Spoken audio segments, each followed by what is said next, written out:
CDs for your pocket for the entire week. And Mutala Yakubu is here with the latest in sports. Welcome to Sports.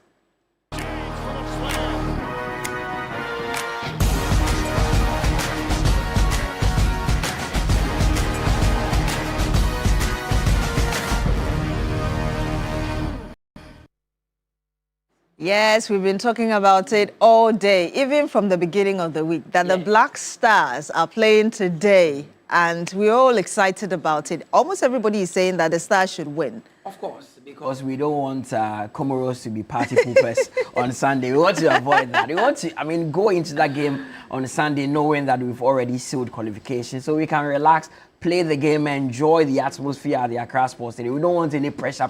No before wahala. we start doing the permutations. Yes. And we need to win this game, and we need 3 points. No. But so, already we are 3 points ahead, right? Of course. And if we are able to win today against Central African Republic, and Madagascar go on to lose to Comoros, then it means that we've sealed qualification to our 5th World Cup.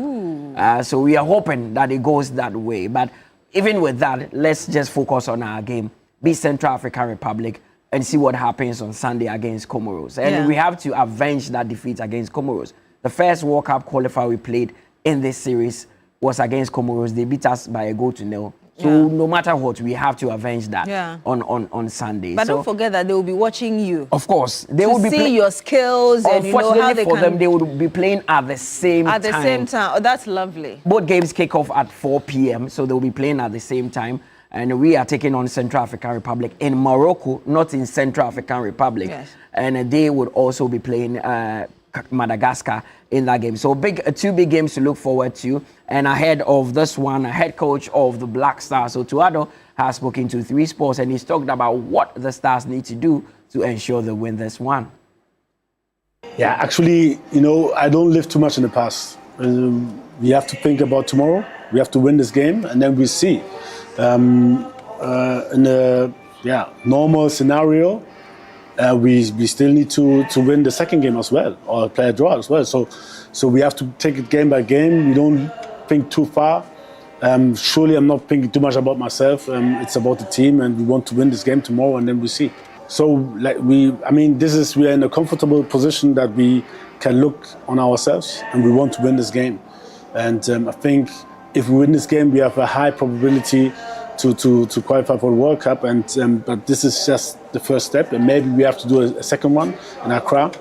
But we're looking at this game, and we want to win this game. And whatever happens, we can't control. We can't have an influence, and we can just concentrate on what we can influence. Coach of the Black Stars, Otuado, all confident and hoping that we really nail it this time around. But yesterday, I saw Alasamwejan within the camp of the Black Stars, and I understand that there's another big former player who is currently there as well. Yeah, Stephen Appiah. Okay. He is part of the Black Stars management committee. He's actually the vice chair to Dr. Randy Abe, who is the chairman. And Appiah has been in and around the team for some time now. In time past, he was a coordinator between the players and the management. This time he's in charge of player relations, and he's also around the team. You need 2 big experienced players like Asamoah Gyan and Stephen Appiah to be there and psych the boys, because we've got into the crunch period where some players may be mentally down, so you need these players around. Asamoah Gyan, he's there, he encourages the boys, and yesterday we caught up with 2 of them as they spoke to 3 Sports. Sometimes we have games that we have good pressure, it makes you stand on your toes, especially a game like this. Anybody who says there isn't any pressure before a game is a lie. There is a pressure, but as soon as the whistle blows, you can just go and do whatever you want. So going under this game, I feel there is a bit of pressure. Because it looks like the finishing touches. Building a house, and then you have to finish with the finishing touches, and that is what people are expecting back home, and that is what they know. They know that tax is ahead of them. So I'm sure they've been there before. In 2022, some of the players have been there. I know they've been speaking to themselves and preparing for this game. So as for the pressure, it will be always there, but I'm sure they've played in, some of them played in the top leagues, and they know how to handle that pressure. When it comes to football, for instance, every player have his own way of approaching games. I mean, myself, I quite remember, I always say that during my career, I've never played under pressure. I'm those kind of players that I will sleep, I wake up and I will go and perform. Some players, there will be a lot of tension on them. They will be thinking, some players too, during the game, they can't even eat. But that's why I said we approach game differently. But for me, I think they have to take their time, and they have to take every chance that they will get in tomorrow's game. Yeah, because tomorrow if we win, we are through. So they shouldn't put pressure on them. They shouldn't rush in the game. They should keep their cool. They should focus on the game, and definitely by the end of the whistle, yeah, we finally we'll know that we are going to America. Stephen Appiah there, and he's looking very well, eh? Of course. The man who took us to our first World Cup. Our first ever World Cup Yeah. in 2006. He was the leader captain. I remember that famous game against South Africa at the Baba Erasmus. I was a small boy at the stadium, and Yeah. I was in awe of how Stephen Appiah played. I mean, one of the best people you can have around the Black Stars Indeed. at this crucial time. Indeed. I hope it works today. And honestly, with these two guys there, the Black Stars don't have any excuse. They have to really give us a win today. I mean, if you look at both of them, they've been at 3 World Cups. Yeah. Motivate yourself, qualify, and also play. Yeah.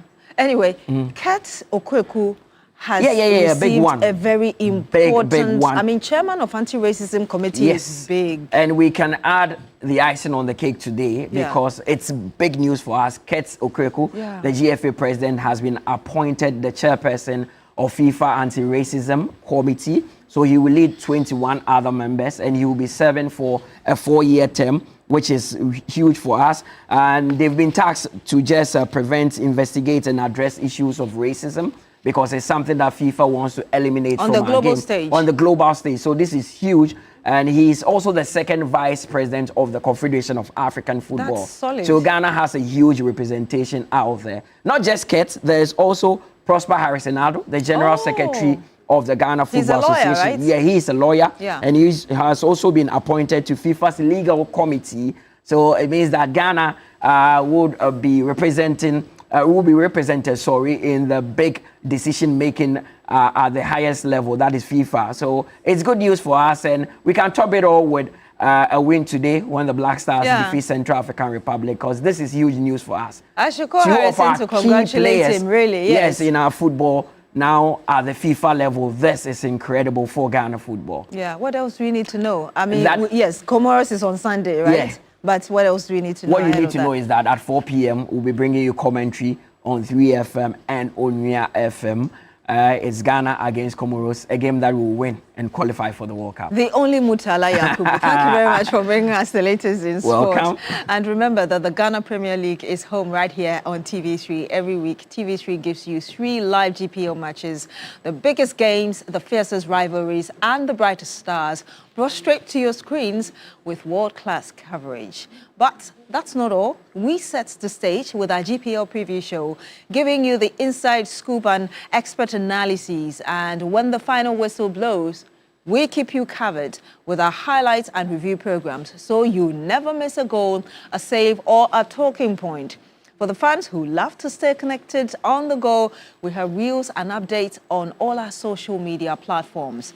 This is more than just coverage. This is TV3 positioning the Ghana Premier League as premium sports product. So mark your calendars, gather your friends, and join us this weekend for another unforgettable round of Ghana Premier League football, only on TV3.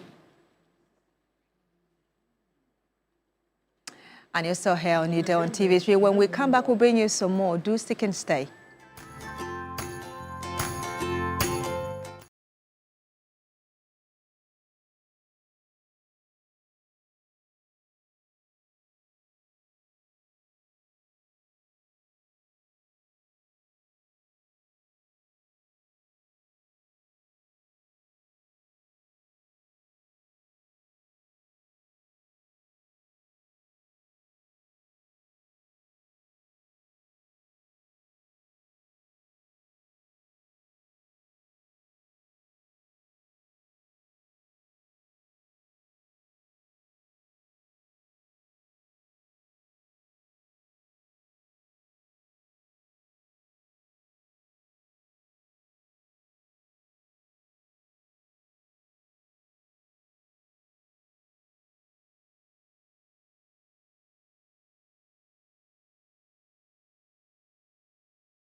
during their menstrual period because the sanitary pads are just too expensive for them. This is worsened by the fact that there is about 20% import tax and then 12.5% VAT on it, making it even more difficult for these girls. But there's hope.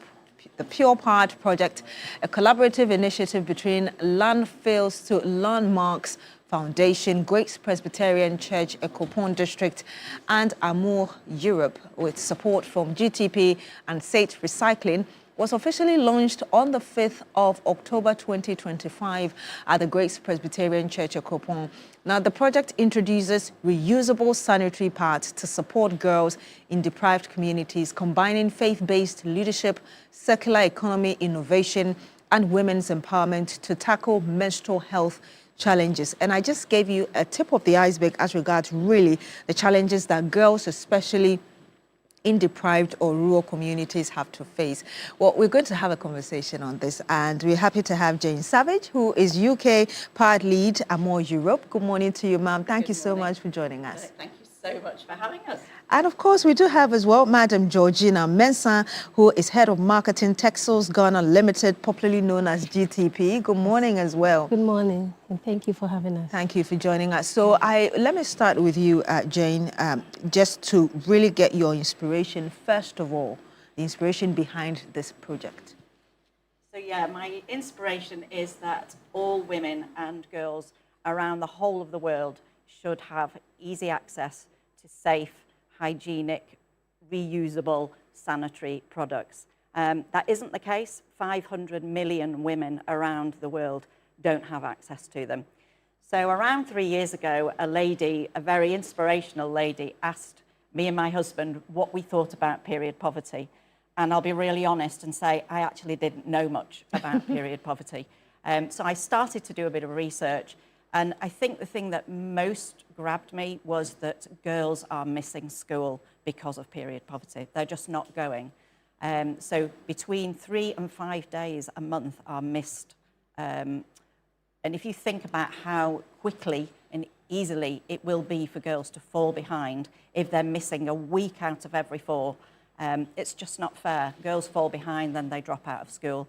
So the more I researched it, the more I wanted to get involved with the project, because if girls are empowered rather than feeling embarrassed, they're more likely to go out, because it's not only school. They drop out of social activities, they don't go to church, so they're dropping out of life, really. So we want to get girls back into life and feel confident, and also making them in the country. We make them here in Ghana and Rwanda and the Gambia, other places that we visited them. They are enabling women to make a living, which is great.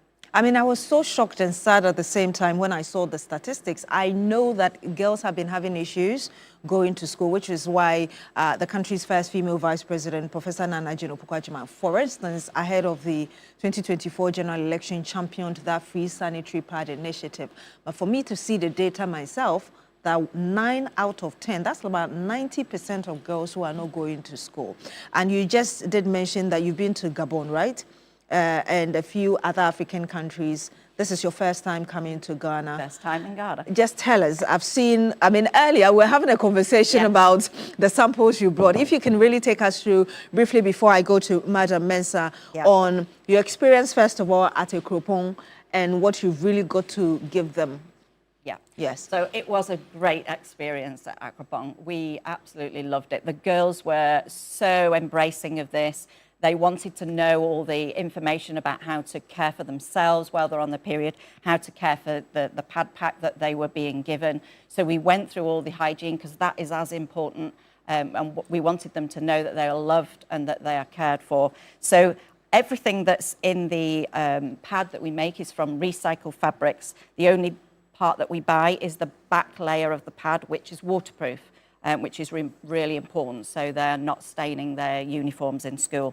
Then there's a middle towel layer, which we can't see because it's sewn, and then a top layer of cotton, which is sitting next to the skin, so that makes your pad. And it sits in a pad holder like this, and it fastens into their pants. And then when it's soiled, they just take it out, try to wet it and put it into a Ziploc bag, take it home, and at the end of the day, they will wash it.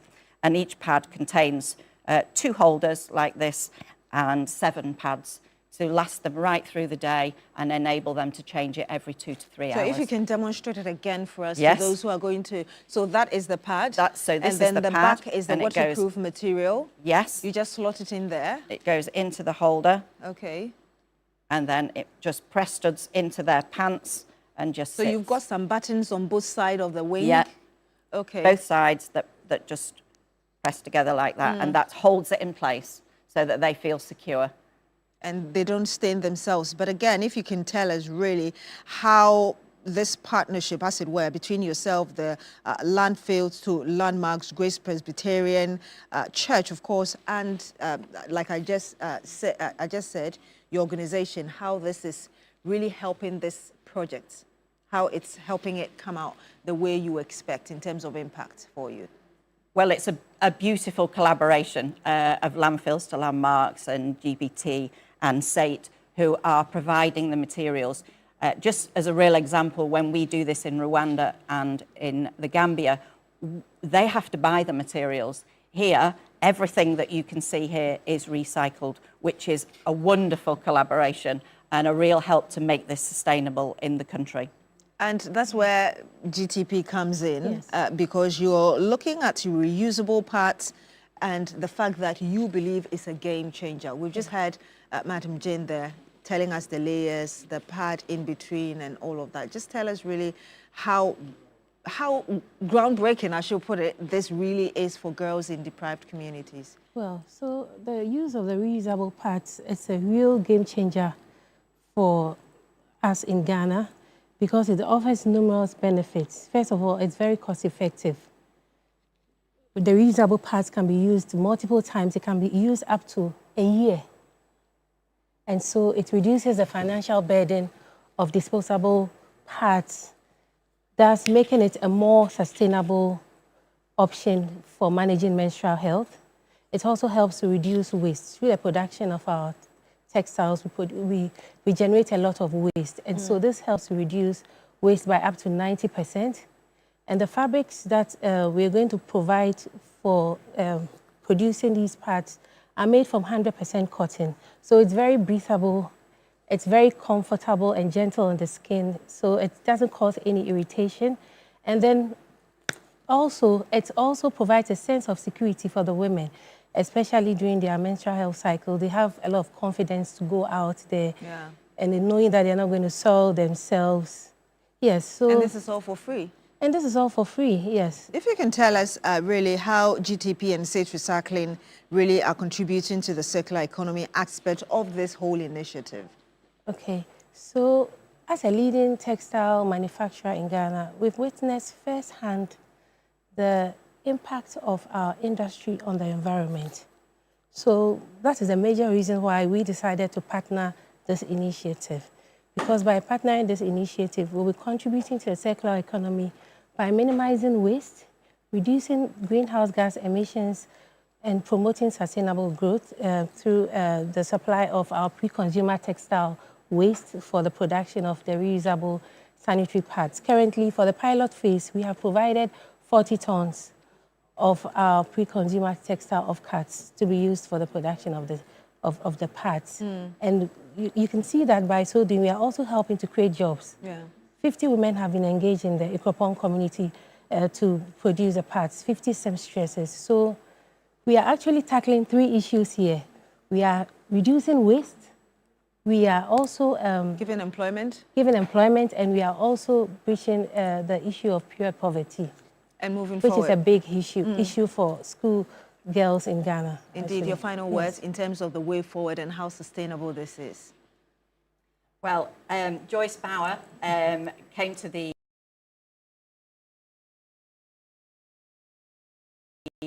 launch Sunday and she put it beautifully. She said, reusables are transforming textile waste into opportunity, into dignity, and into hope. And that is our, that is our joy to be able to say that. And we just pray that the whole of Ghana will have reusables in no time at all when we scale this up. Well, thank you so much, Jane Savage, UK PAD lead Amor Europe. Thank you so much. And also to you, Madam Georgina Mensah, Head of Marketing, Texels Ghana Limited, popularly known as GTP. Thank you. Ladies, for joining us on the program and talking about this very important issue. And I did tell you, cash out. *439# and you follow the prompt and your favorite platform right here on TV3. And today, I just say, middle of the week, we're giving you 1,000 Ghana cedis. We're actually giving 10,000 cedis going to 10 individuals. And so remember that it is always *43#9. You follow the prompt, choose your favorite platform, and your platform right here is on TV3. Very soon, we'll be finding out who our lucky winner is for today. And remember that Optima Solar Systems offers reliable solar energy solutions in Ghana, including solar panels, lithium batteries, water heaters, water pumps, and solar-powered CCTV. They provide installation, ongoing maintenance, repairs, and even comprehensive solar insurance against theft, fire, flood, and more. Flexible payment plans are available. The services suit homes, farms, and businesses, helping customers cut electricity bills, gain energy independence, and of course, support the environment. Contact them now on 030-824-9900 or 050-502-3472. Check out the website on www.optimasolarsystems.com. On social media handles, Instagram and Facebook at Optima Solar GH. Stay with us.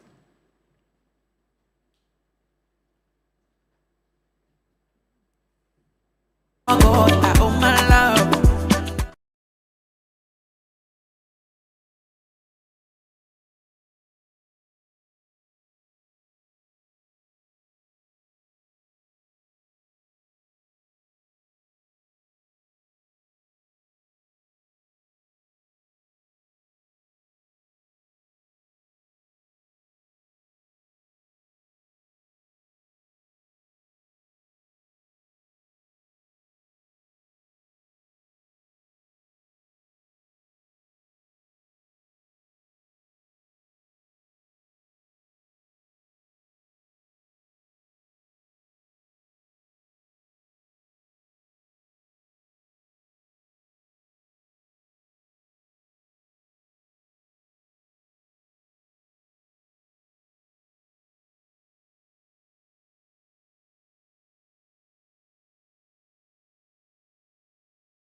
Something amazing is about coming up.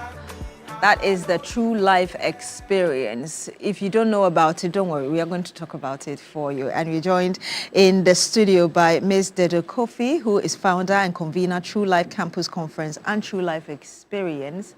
Good morning to you, ma'am. Thank you so much for joining us. Good morning to you, and good morning, Ghana. Yes. So I just said that, I mean, for those who don't know about it, it's something amazing that is really coming up. If you can tell us about the True Life Experience for those who are hearing it for the first time. Okay. So the True Life Experience this is our maiden conference, which is really a platform to talk about leadership and transformational things. And the idea is, you know, we have a lot of conferences where we talk about business, where we talk about how to put in structures and all these things.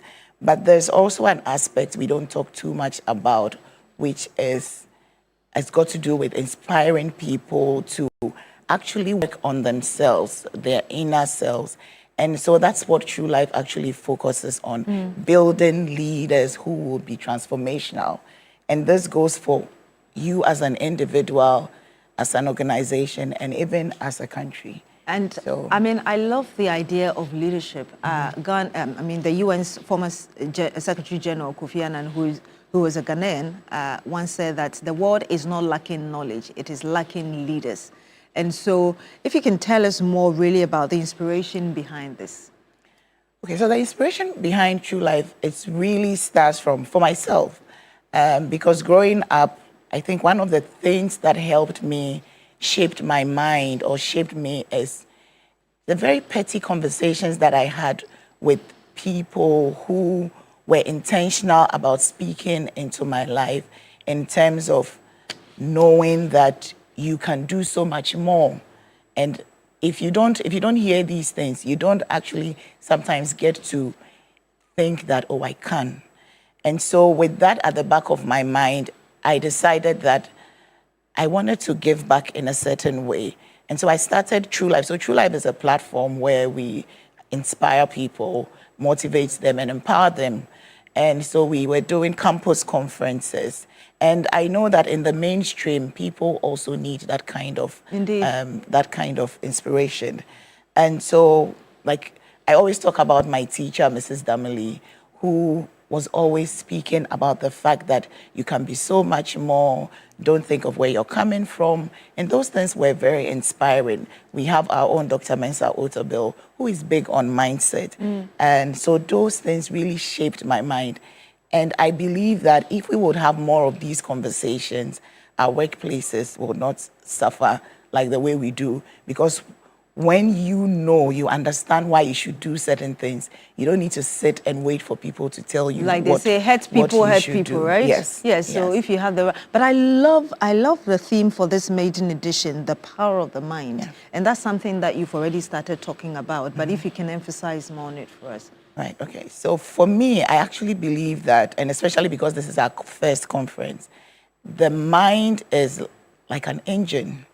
And so starting from that point, you can have a car with a beautiful engine. If you don't know what to do with it, it's just there.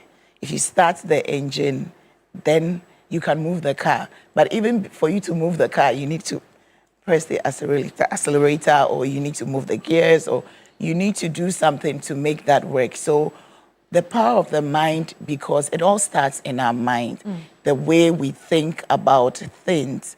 If we think that we cannot do something, we cannot. But the moment you begin to think that you can, you realize that the resources you need, you start seeing things differently. And so we want to push people's minds towards that. Sometimes people think, oh, I'm 50 now, what else can I do? You know, there's so much more that you can do, but it's all in our minds. If we can understand that once we decide that we would do something, we can achieve that. So that's why we're starting on that level, so that people can change. I mean, decisions, when we're younger, you can dream big, you can decide that, oh, I want to be this, I want to be that. Exactly. And then life happens. So when life happens, we almost throw those things to the back burner, and we don't even aspire to do those things anymore. But sometimes you need a nudge, something to push you. Or when somebody tells you their story and says, okay, this is how I did this, it is inspiring. It pushes you to say, I actually had a dream like this. I wanted to do this. I wanted to do that. And I put it at the back burner. Maybe I could still do it just by hearing somebody's story. So I call it an experience, or we call it an experience because it's not like a talk shop. We're going to hear real stories of people. The speakers are going to be vulnerable, and they're going to share their truth with others so that it can resonate with people for them to take action. Yeah. So if you can tell us about how we can get the tickets and how to participate for a leader who doesn't just want to be a leader in name, but wants to make an impact, and for somebody who is also aspiring to fulfill their dreams. Okay. So we have a website, www.thetruelifeworld.com. All the information is out there for organizations who want to participate, want to register maybe their team to come, and also for individuals who want to buy tickets. It's the website is open and people can buy their tickets. Yes. And if you can give the numbers out, if you have them off head? I can give my number out. It's okay, please. 0246380057.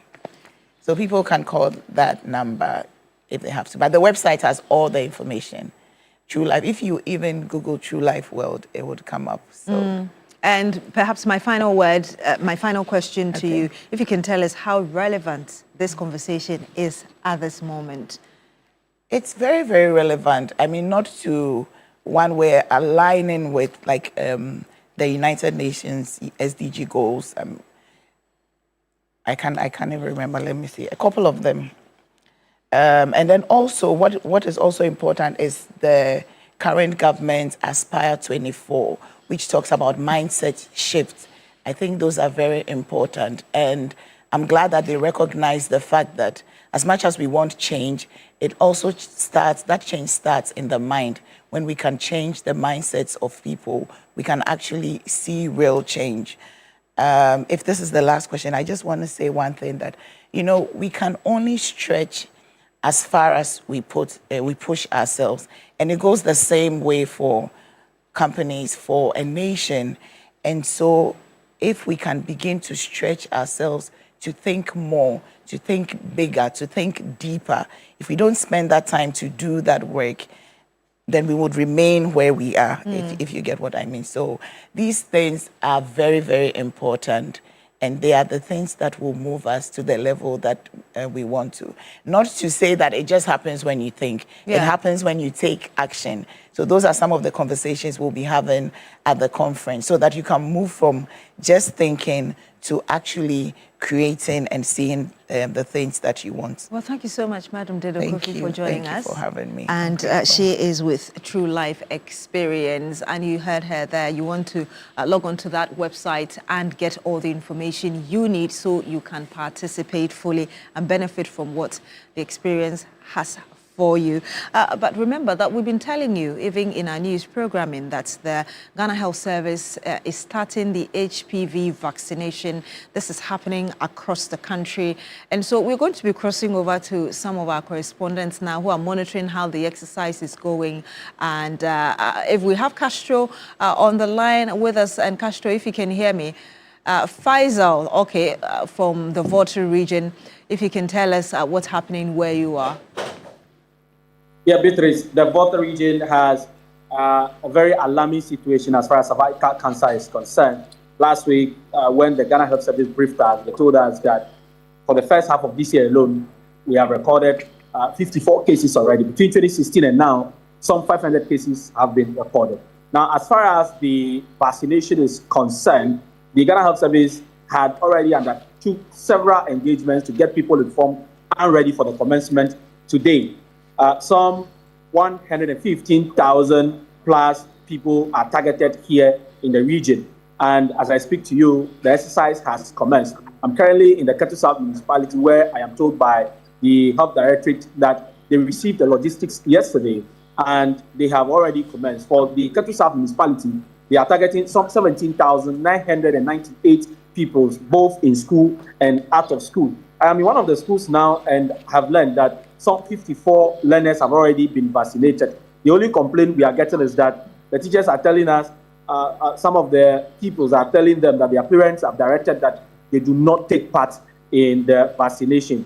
You would understand that the Volta region already has issue with vaccine hesitancy. And during the COVID-19 period, when the vaccine was sold out, the region was doing so bad as far as the uptake is concerned. And so it was one of the reasons why the Ghana Health Service undertook this engagement, but it appears that some people are still not really comfortable with it. Now it has commenced. It is going to the very 11th day of October. So we'll be monitoring and be updating in public and also be informing those who probably have some form of hesitancy as far as the immunization is concerned. So I can confirm that, yes, the Volta region has begun, and the figures are that across the region, some 115,025 people between the ages of 9 to 14 are to be vaccinated within the period. Well, thank you very much. Faisal Abdul Idrisu, reporting live from the Volta region. Let's come back to Accra. Noble Crosby-Annan is at one of the vaccination centers. He joins us live now. Noble Crosby-Annan, if you can tell us where you are and what's happening there. Hi, Crosby. Okay, so I did tell you that the Ghana Health Service is currently vaccinating some children against the HPV virus, and the exercise is happening across the country. We just heard and watched our Volta regional correspondent Faisal Abdul Idrisu bringing us an update from the Volta region. Over 19,000 children expected to be vaccinated in this exercise in the Volta region alone. And I just say that Noble Crosby-Annan is in Accra. He's also monitoring the situation for us. He'll be joining us very shortly with the latest, where he is and what's happening there. But I want us to go back to the Volta region because Faisal Idrisu actually spoke to a representative of the Ghana Health Service as this exercise starts today. Let's watch this. A target population of 17,998. It's actually touching on both out of school and in school. Before today being the day of commencement of the program, there were some prior activities before today. We did a lot of engagement with key stakeholders, talking about the chiefs, leadership from the various schools, religious leaders, and what have you. The logistics with regards to the programs were all received yesterday, and the teams were deployed this morning. Currently that we are speaking, they are on the field working. And you heard right there a representative of the Ghana Health Service speaking to us earlier. Let's come to Accra now. Noble Crosby-Annan is at his center. He joins us live as well. Noble, if you can tell us where you are and what's happening there right now. So at the moment, I am at the Kanda AMA Basic School, the cluster of schools at Kanda, and I'm engaging with a few of the students to speak with them or maybe find out the level of acceptance of this HPV vaccination exercise that has begun in the various schools. I have a few of the young ladies here with me, and I'll be speaking with them right away to talk to them whether or not they are willing or they have been told to or not to take the vaccine. I have one lady here with me. Good morning. Good morning. How are you doing? I'm fine. Tell me, did you take your consent form home? Yes, please. Okay, and what was the remark or the feedback from your parents? When I sent the information to my mother, she signed the paper. But yesterday when they were showing when they were telling how the human papilloma virus is, and then my father asked me that do I have cancer? Then I said no. They said they are checking it, but if you don't have cancer, for future reasons. So they are just checking to protect us. My mother said I should go and vaccinate, but my father said I shouldn't. Okay, so your parents were divided on what to do. Your mother was in agreement that you take the vaccine, but your father did not like the idea. So did they arrive at a conclusion or anything? No. Okay, so as you're here right now, the nurses have come to your class, have tried to vaccinate a few of the students, but have you been vaccinated? No, please. Okay, and that's because your father disagreed that you take the jab. I see. Thank you. So that's one of the students I just spoke with, and like she mentioned, her parents they are in disagreement on whether or not to take the vaccine. I have one more here also from the Kanda AMA Basic School. Good morning. You're live on TV3. Talk to me. Have you taken the jab? No, please. Is there a reason why? Yes, because my mother said I should not take it. Your mother told you not to take the vaccine. Did she give you any reason why you don't have to take it? No. They gave us an information and she didn't sign it. So they gave you the consent form to take to your parents, to your guardians, and then when you went and gave it to her, she didn't sign the form. Yes. Did she tell you why she didn't sign the form? No, please. So it means you cannot take the jab. Yes. But you know what the jab is for? Yes. What do you think it is for? It is for a virus, HIV. HPV virus. What do you think the vaccine will do? It will protect us from the virus. So at the moment, with the information you have and based on the fact that your mother is not in agreement that you take the shot, what are you going to do about it? Are you going to try to convince her or something? No, my mother said I should not take it, so I can't take it. Right, so Beatrice, these are the thoughts or the views of two students I just engaged with at the Kanda AMA Basic School, and clearly there's some disagreement. The level of acceptance from these two ladies, young women I've spoken with, seems to be low. But of course, we'll engage with a few more students who fall within the age range for the vaccination exercise, and then we'll get a better picture on the reasons why they are taking the jabs or not taking the jabs. Back to you, Beatrice. Indeed, thank you so much, Noble Crosby. And I mean, mixed opinions there. That girl was very strong, eh? Mom says I shouldn't take it. I'm not taking it. Yeah. Yeah. But again, it talks, I think, broadly about policy implementation and the actions that need to be undertaken before you implement a certain policy, which is you make sure that you engage stakeholders by way of the information, education, and communication, where you meet the various demographics as there are, so that you are persuasive in the message. Indeed. Because they need to have a reason or rationale or objective why they have to be vaccinated. Yeah. You know. Yes. Okay, so it's your birthday today, a number of you, and we're here to wish you well. Afrakoma Banahene, have a wonderful day. Happy birthday to you, ma'am. Agnes and Adams, happy birthday to you. Lucius Nana Kwekukujo, happy birthday to you. Yeah, and particularly this one is coming from your mom, Dorcas, as well as Lydia Nyamba, the rest of the family as well. Yeah, this one, Lucius. Oh, Derek Enim, may God bless and strengthen you. Enjoy your day. Happy birthday. DSP Kodo, may above the sky be your limits. From Honorable Mark Thompson, Betty, President of Water College Foundation. Okay, Mr. Hope Fume. Okay, Latifa Fume. Happy birthday to you, sir. Dennis Aku Akpavo. Happy birthday to you, ma'am. Mrs. Evelyn Martins, happy birthday to you, ma'am. Richard, we appreciate all your efforts. Happy birthday. Miss Amina Yakubu, wishing you a happy birthday. Isabella Latte, CEO of Bella Boutique, thank you for being such a blessing to my life from Davido. Happy birthday to you, ma'am. Jaden Kofi Mawena Poti, happy birthday to you, young man. Mrs. Mercy Nanaya Ofosohene Tenkwan, happy birthday to you, ma'am. Nana Fredia Ajiman Okore of Carvi YAF, happy birthday to you, sir. Madam Lydia Akwe, happy birthday to you, ma'am. Lucy Aduma, happy birthday to you, ma'am. Giovanni and Gianni, happy birthday to you. Twins, happy birthday. Sedo Oku, happy birthday, sir. Elohim Elom Sedo, happy birthday to you, ma'am. Mr. Opokusa Kodie Stephen, God bless you. Happy birthday, sir. John Maxwell, God bless your new age, young man. Happy birthday to you.